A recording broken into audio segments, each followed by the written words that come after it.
ધર્મ પરિવર્તનની પ્રવૃત્તિ યથાવત હોવાથી દ્રવી ઉઠ્યું મોરારી બાપુનું હૃદય। આદિવાસી વિસ્તારોમાં ધર્મ પરિવર્તન થતું હોવાનો મોરારી બાપુને અહેવાલ પ્રાપ્ત થયો।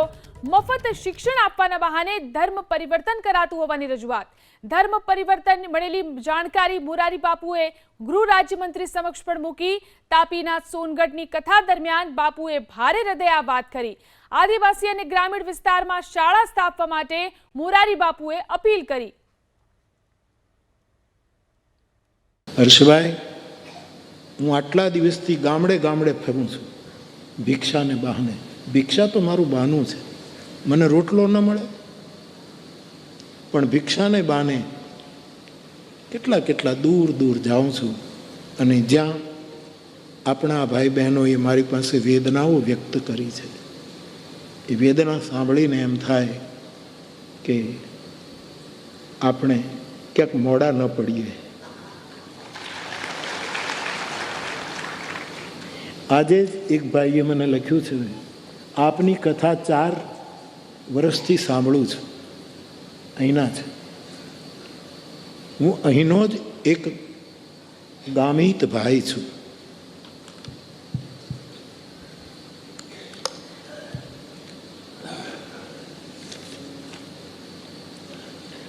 મારે આપને વટાળ પ્રવૃત્તિનું મૂળ કારણ જણાવવું છે। આ ભાઈ લખે છે, સરકારી શાળાઓની સ્થિતિ ભયાનક છે। ધોરણ 1 થી 5માં 1 કે 2 શિક્ષક હોય છે। અહીંના વટાળ પ્રવૃત્તિમાં વ્યસ્ત મનથી, ધનથી, શરીરથી, બધી રીતે વ્યસ્ત, પૈસાથી,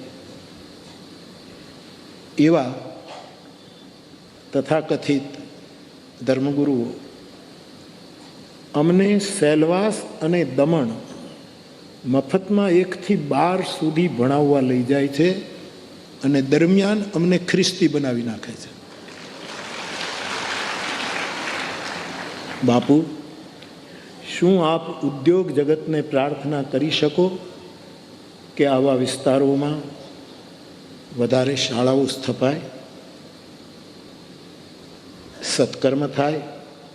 લોકો પાસે ગરીબાઈ છે, માટે જો ફ્રીમાં શાળામાં શિક્ષણ મળે તો એવું સારું શિક્ષણ, વધારે શાળાઓ ખુલે। સરકારી શાળાઓમાં તો મફત જ શિક્ષણ છે, આપણે ત્યાં એમાં કોઈ પ્રશ્ન જ નથી, પણ વધારે એવી શાળાઓ તો આ બધાને અમે રોકી શકીએ કે તમે આ શાળાઓમાં ભણો।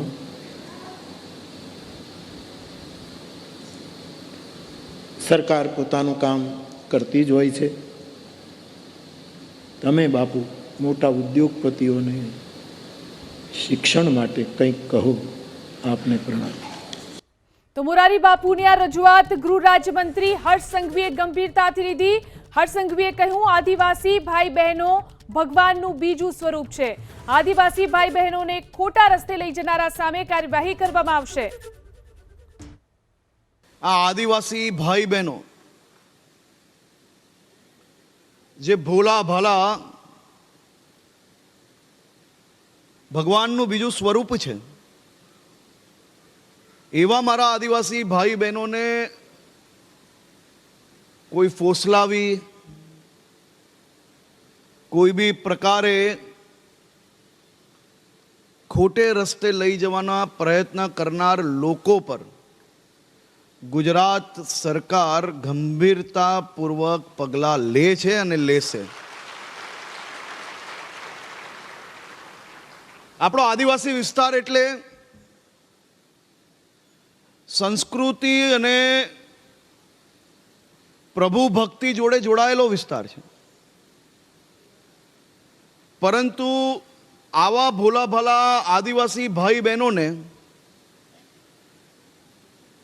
ખાસ કરીને ધર્મ પરિવર્તનના વિષયની અંદર જો કોઈ બી પ્રકારે કોઈ બી ગામમાં